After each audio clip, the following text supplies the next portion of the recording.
dalam dosa. Jadi ingat saudara, Allah tidak pernah menciptakan apa saudara? Setan. Tapi Allah menciptakan apa saudara? Malaikat. Tapi ada sepertiga malaikat yang jatuh dalam dosa menjadi apa saudara? Setan. Iblis, penguasa saudara, jin-jin. Nah, saudara, yang jadi pertanyaan, kapan alam gaib tercipta? Betul saudara? Ini menjadi pertanyaan kita.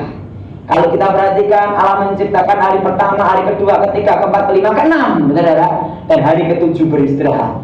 Nah, kapan alam gaib tercipta? Nah, ini jadi fenomena banyak orang bertanya-tanya. Nah, kapan alam gaib apa sudah tercipta?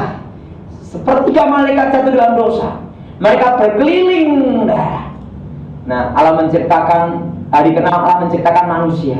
Dan pun sudah tahu, pada waktu manusia jatuh dalam dosa itu sebenarnya barulah alam gaib tercipta. Bagaimana alam gaib tercipta? Kenapa setelah manusia jatuh dalam dosa? Ini yang jadi pertanyaan kita. Betul saudara? Betul saudara? Ini jadi pertanyaan kita. Kenapa alam gaib tercipta setelah manusia jatuh ke dalam dosa? Karena apa? Bumi diciptakan bukan untuk setan, saudara. Tapi bumi diciptakan untuk siapa? Manusia. Nah, pada waktu manusia jatuh dalam dosa itulah, maka alam gaib baru tercipta. Dan bagaimana terciptanya alam gaib? Yaitu sepertiga malaikat yang jatuh dalam dosa, yaitu Satan, iblis ini, dengan sepertiga pengikutnya, penguasa-penguasa jin-jin itu, saudara, menyatukan kekuatannya,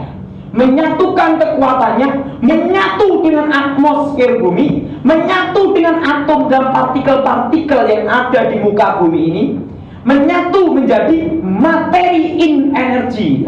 Ini kalau di dalam kebatinan disebut materi in energy. Di dalam tenaga dalam disebut penyatuan alam, teori harmonis dengan alam. Ingat, tenaga dalam bukan dari Tuhan. Itu disebut penyatuan dengan alam.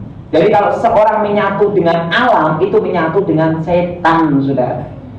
Tahu maksud saya, saudara? Karena penguasa dunia ini sementara waktu seizin Allah adalah setan. Ingat, saudara, penguasa dunia ini sementara waktu, ingat ya, seizin Allah siapa, saudara? Setan. Dan Yesus berkata apa? Penguasa dunia ini sudah aku hukum dan aku kalahkan. Amin. Saya beritahu pada saudara bahwa orang Kristen bukan merebut kemenangan, tetapi kita orang Kristen adalah mempertahankan kemenangan. Amin. Yesus sudah menang dan kemenangan itu diberikan kepada kita. Kita adalah umat pemenang lebih daripada pemenang. Amin. Nah, jadi orang Kristen bukan merebut kemenangan, tapi apa saudara? Mempertahankan kemenangan. Nah, pada waktu energi sepertiga malaikat ini menyatu dalam suatu perputaran berputar gini, ya, dengan atmosfer bumi ini menyatu, ya.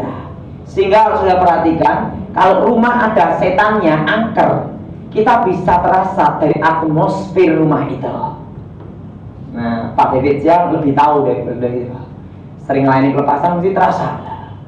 Itu terpengaruh atmosfernya. Kenapa? Energi kuasa gelap itu, sepertiga malaikat itu menyatu dengan atmosfer bumi ini, yang disebut materi in energy. Tahu maksud saya, saudara?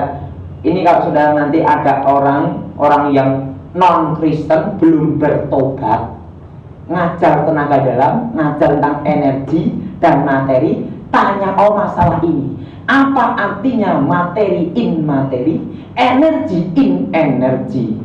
Nah, di manakah energi berasal? Karena di dalam dunia ini ada energi negatif dan energi positif. Itu pelajaran mereka, energi ilahi. Waktu saudara tanya demikian, dia pasti, saya pastikan tidak akan bisa jawab. Kenapa? Yang tahu hal ini hanya orang yang memiliki ilmu tingkat tinggi. Nah, Yang ilmu tingkat tinggi akan tahu bahwa tenaga dalam dari setan. Kalau dia tahu pasti bertobat. Kemarin ada pertemuan pertama ketua tenaga dalam Semarang